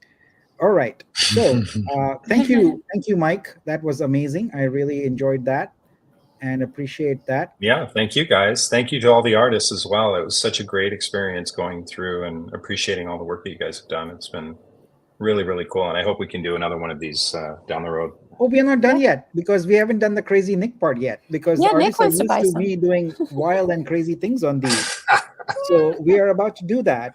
So let's look at what we got here. So here, let me just go into this one here real quick and see. We got 7790. All right, we are gonna go shopping. We're gonna go shopping. I'm gonna ask your advice also a little bit, but this is now Pam and Mike's selections, and now it's Nick's selection time, which may not be uh, I may not be able to have as much depth in terms of explaining what it is or whatever, but I want to have some fun. So let's go. All right. You know what? Let's just go with the one I selected here earlier. So what's this one here? Very simple. I love simple. I'm drawn like a I don't know, magnet. I love anything simple. This is blood circles. It's a bit dark, but it really cool, looks though. great. So here we go. Collect. So this is a blitz now. So I'm not going to spend too much time analyzing. I'm just going to look at something that catches my eye, and I'm going to go for it. All right. So here we go. Let's see. Yeah, I love Minas's work here. So let's go on this one here. This whole series has been amazing. He's taken real life photos and put the geometric sort of circles on them, etc. So let's get that I one. love this artist. Yeah. So congrats, Minas. We'll go with that one. And let's see. That's Dev. I like that. Let me go on. I might revisit, guys. All right. So right now, what I'm looking for is I like this one. Fine. It's the same artist, so I should not do that. I should probably give lots of different artists a chance. So we'll see. Look at Gus's comment, Nick. What is Nick? Look for Tom Cruise doing something else. Ooh, I like this one. This is beautiful. I love silhouettes. There's Tom Cruise flying through the air. There's Tom Cruise wearing a ballerina outfit flying through the air. So there we go. Done. All right.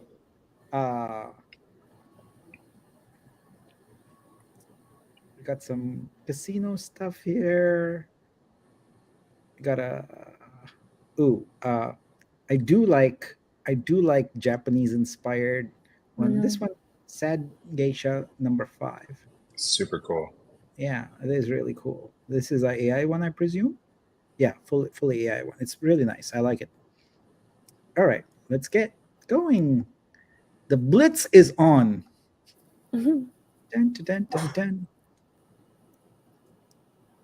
Wow, that's a whole series there. I'll have to go back and take a second look at that. So one of the other features that I've requested is a checkbox here that is checked by default called Group by Collector. So as you can see right now, the artwork's all spread up. You're going to see them as stacks by collector. So you can click on it and boom, it goes to that whole collector's essentially That's all their a great work. idea. And it also makes it easier to discover more creators up front than having to scroll through, because not everyone has the patience, right, to scroll through like that necessarily. So that is a feature that is coming up, Group by Collectors.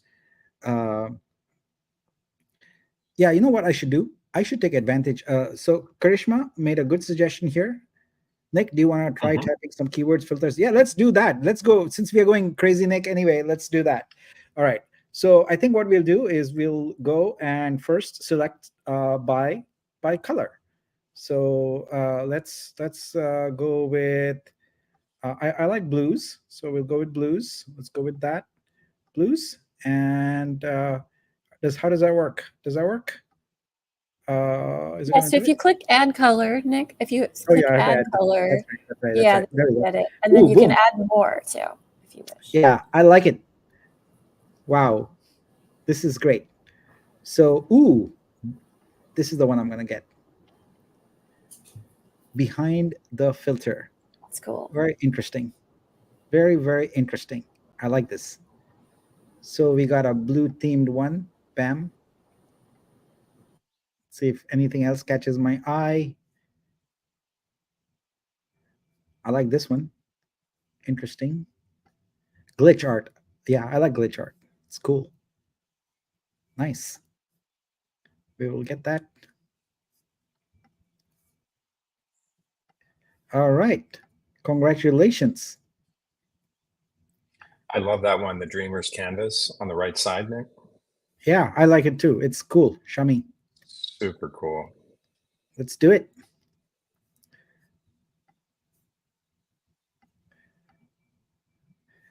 You know, there used to be spaces I would attend where people would start talking about their artwork, and before they have finished, it's been collected. Oh, this one. I want this one. This is great. I love this piece. Wow. I like it. All right. We'll get that one. All right. Let's pick a different filter now. So we'll delete that. And now let's do some word searches. Well, of course, we'll search for dream. See what we get.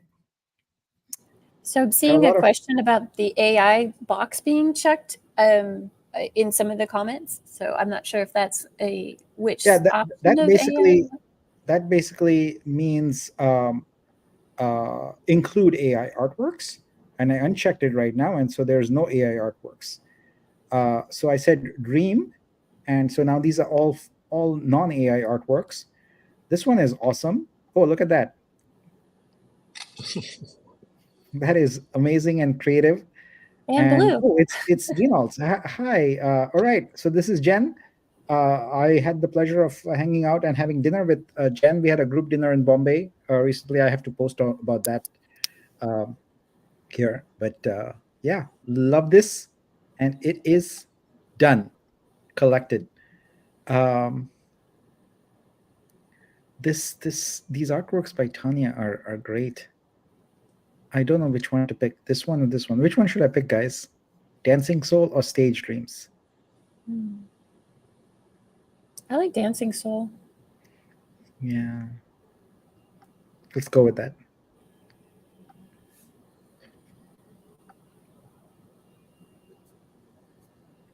Nice. All right. So now let's mix it up a bit. And oh, you know what? We should do some culture ones. Let's do,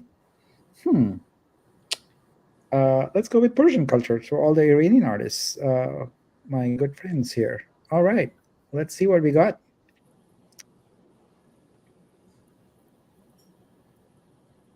What is this? This looks interesting. Queen of Utopia. Is this It's beautiful. created in Photoshop? Wow. Gorgeous. Love it. It has the feeling of an ancient masterpiece with the style of it. Mm-hmm. It's got the Renaissance style. Yeah, there we go. Renaissance. There you go. Yeah. It's good to have some Very educated Ziba. art critics on here to balance my naive comments.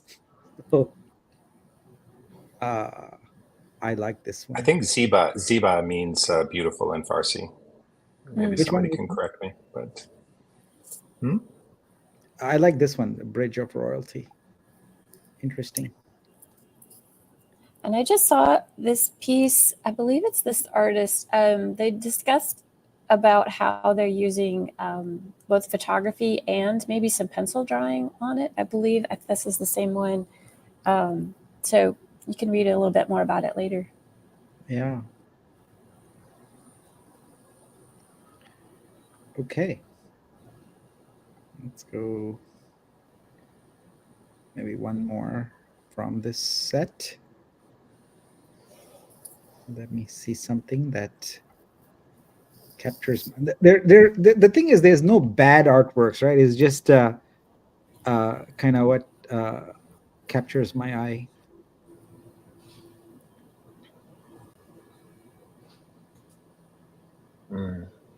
That goldfish one was interesting. I might go back to it. Very abstract.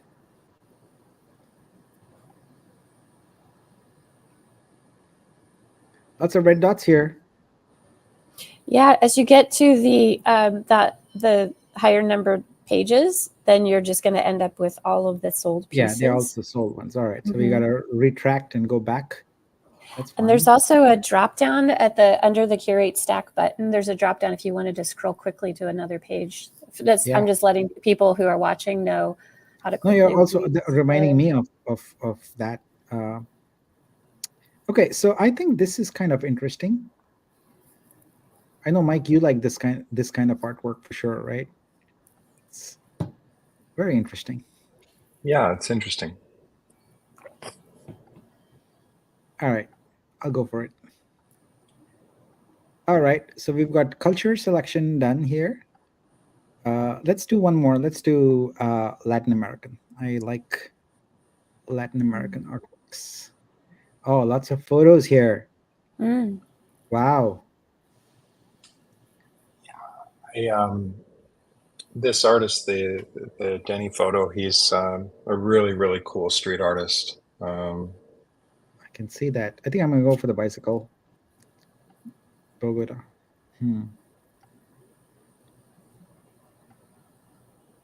Good work, Daniel.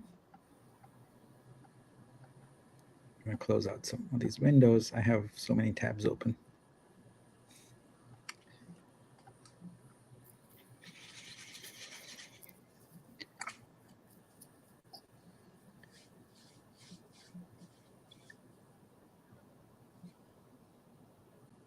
I like this one. Very interesting. Let's go. The buying blitz continues.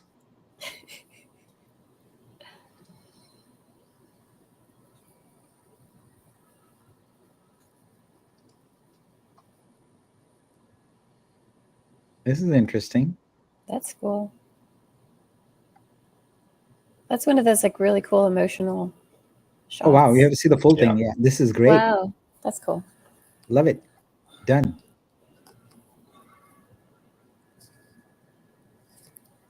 This is amazing. So I had committed to buying 5K, but I'll just have you know that we've already blown past that. So I was being so careful with your budget, Nick. If I knew your blitz, I appreciate that. Okay, next time, look out. I appreciate that.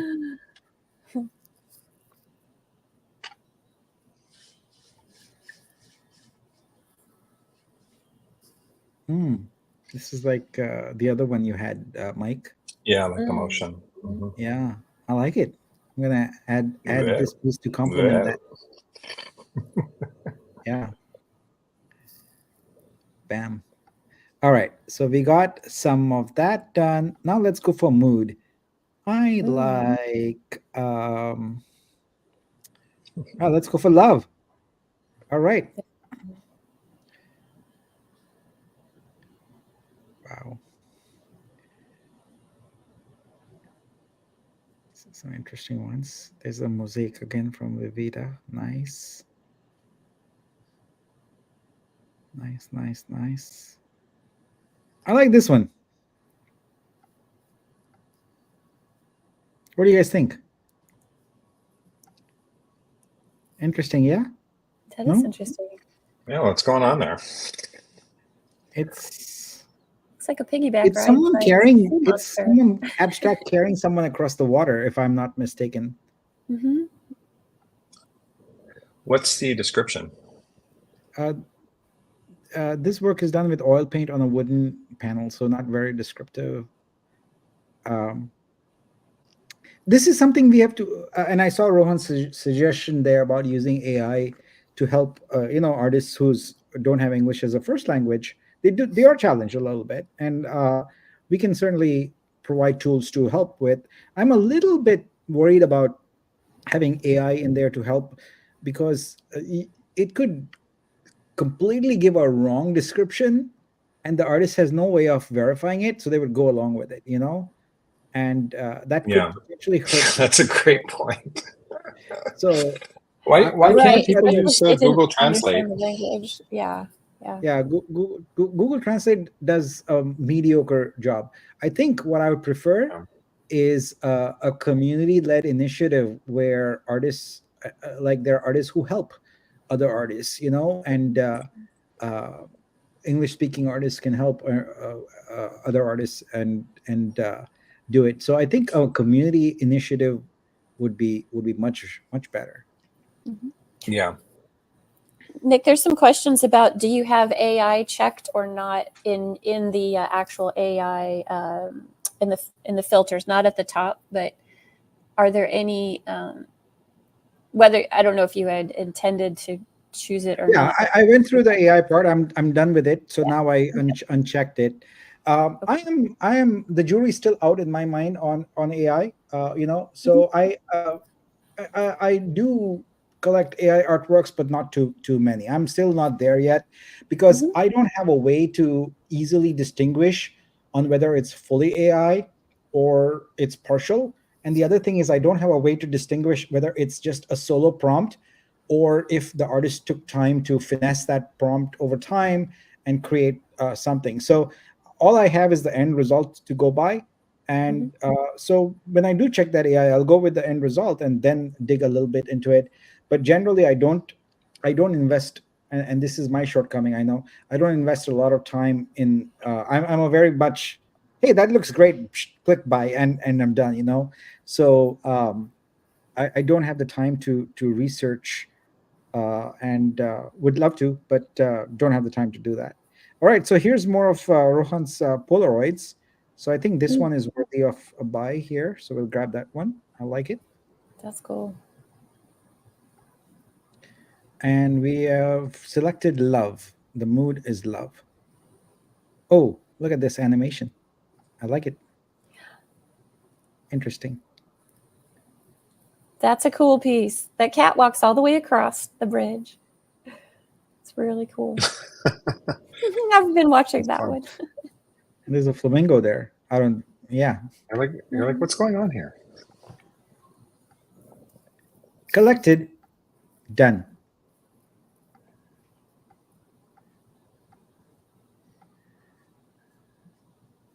All right. What other filters do you have? Anyone have any recommendations? Let's get. Let's go for some nudity here. This is actually messed up. Okay, I like Lady Red Horn's work. I've collected a lot of it. Let me go to page 1 to start off with and look at the more recent ones. My checkbox went away, so we'll say okay to that. And Brazil team, if you're watching, there's a bug here because I checked it and it says nudity yes and no. So now this is an AI type of situation. Is what do you mean? You want it or not? So there we go. I think that's okay. All right. So let's collect that one. That looks interesting. I like that one. Bye. Boom. I love the title of that one too. It's called Summer. 2025. Yeah. It implies a story that happened as the artwork was getting created. I thought that's pretty cool. Yeah, this is interesting. Like it?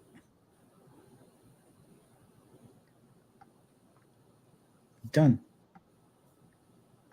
And whoa.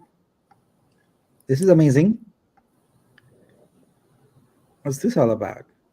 I love that piece too. I was looking at that Wow. just to try to figure out how it was created. It's very fascinating.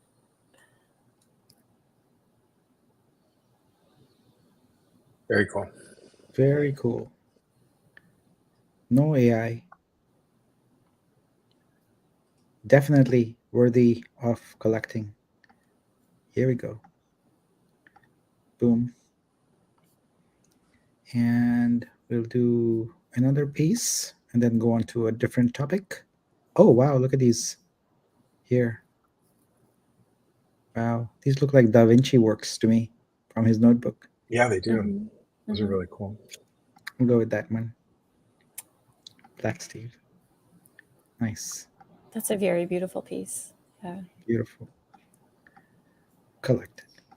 All right. And then let's go get some photography going. All right. I don't know if there are any photographers on the panel here who can help me out with this, but I'll do my best.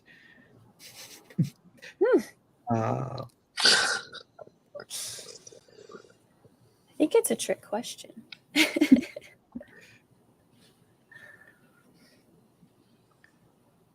Mike, if anything jumps out, or Pam also, just let me know. Yeah. Pam, you're primarily are you primarily landscape or? I'm portrait? Street photography. Yeah, street photography, travel photography. Yeah, I don't do landscapes really to my liking. I need more practice, but yeah, I mean, I love light, so that happens. I'm so silly. When you asked that question, Mike, I thought you were asking, do you primarily do horizontal photography or portrait? Oh, really? Yeah, I do horizontals a lot. Yeah. But... No. When landscape, the term landscape, I'm thinking so technically about it versus landscapes. Yeah. This is the one I love. That's pretty funny. That's really nice. Yeah. So with this one, look how beautiful. Do you shoot primes or zooms? Myself, I typically have zooms in my bag at all times when I'm shooting street. Yeah. I'm considering changing my camera system, so I'm not buying any new lenses right now until I decide which camera system I'm going to go with. So it's a little bit of a. We'll have to talk shop because I got some ideas on that. Okay, cool.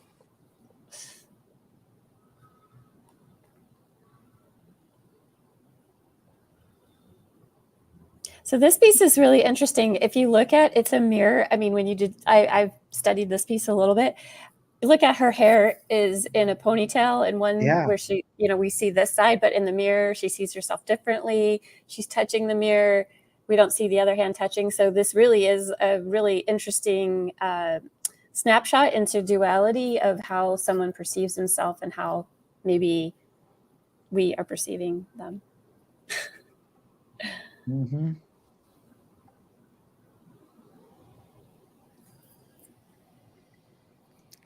All right, I think it's going to be room for one more here.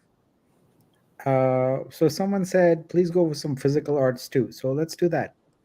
Let's go for some physical art. And remove the filter. Okay. And I think we have only room for one more. What I mean by that is budget. Have you even kept track of your budget? No, I'm just looking at my balance. I loaded up here to wow. Now there's so many good choices here. This makes me I need to save for next week also. Make sure. Wow, there's some amazing pieces, but not all of these are physical. So I think some of them are misattributed potentially. I think there was at least one physical art in the group that I curated. I think because I remember choosing that filter also. Yeah. Oh, there's some surrealism. Wow. How literal. Mm-hmm. Yeah, I'm obsessed with this. I do not have the credits necessary to get this one, but I will tag it for later. Abstract portrait of the great artist. Wow, this is great. So we have $260 left of Ooh. credits here. So that's our budget. You can set your budget sliders to find just that right amount if you Oh, want. that's true. Yeah, Or you can just keep going as you wish. Don't let me change what you. No, you're extremely. Yeah, there you go. All right. Dial it in. Oh wow! Yeah. Look at that one. Yes. I think that's the one. That'll fit your budget. Yeah.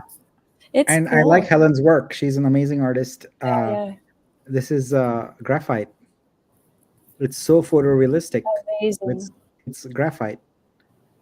So cool. The level of detail here it's incredible. And with the fees, I can just buy it. So perfect. And there our Blitz is complete. What a fun event here. Congratulations to all the artists that had artwork bought today. Yeah, there you go. And then, as Nick was saying at the beginning, people can decide what they want to do with those coins that are in their wallets. So, yes, wow, this is a great selection of artworks. I'm humbled, proud to have these in my collection, and wow. Thank you, artists. I really appreciate the faith you've placed in us as a platform. We are new. I like to say that, we're just a baby in this space, right? We're just now starting to walk a little bit. And it's gratifying to have this support, and it's gratifying to be positive and have this uplifting kind of experience at a time when the market is down and some of the marketplaces are not doing so well. So we wish everyone luck. We want everyone to succeed, but as a blockchain focused on creators, we'll do everything we can to make sure that we are constantly promoting your work and constantly thinking of ways to market your work. As you've seen, we are going completely out of the box. The published stacks is a unique innovation, and we've just seen two of them, video and grid.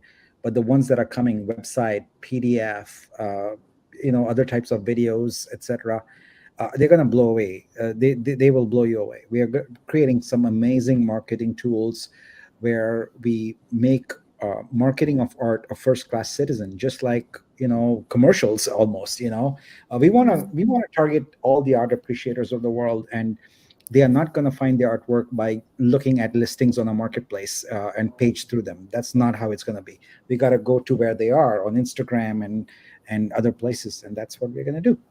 So anyway, thank you, Pam. Thank you, Mike. Any closing? You're welcome. I just want to say thanks to all the artists too. Yeah, 802. Oh, that's great. Yeah, it's a big group. So Nick, do you think that we're going to be back here in this type of live stream weekly, or do you have a plan yet? Well, I would do it daily, but I don't have the time for it. So let's call it weekly. I think Thursdays at 10 a.m. Pacific time, 5 p.m. UTC is when we'll do this. And as I mentioned, I would like to, ahead of time, have picked 2 or 3 artists whose artworks we'll talk about when have them on the stream a little bit, because I do want to. I used to do this. I used to have the artists on here and it was great. It's great to chat with artists. So today, when we started off, we talked about more business things like long-term income.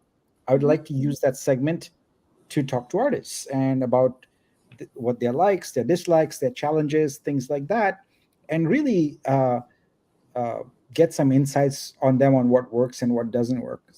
We are constantly listening. We have, I'll put the banner up here for Dreamverse. This is where we're having the conversation. This is where the conversation is happening on Telegram, but we want to bring it here also because not everyone goes into Telegram, etc. So yeah, we'll do this weekly and keep it going. I think it's fun.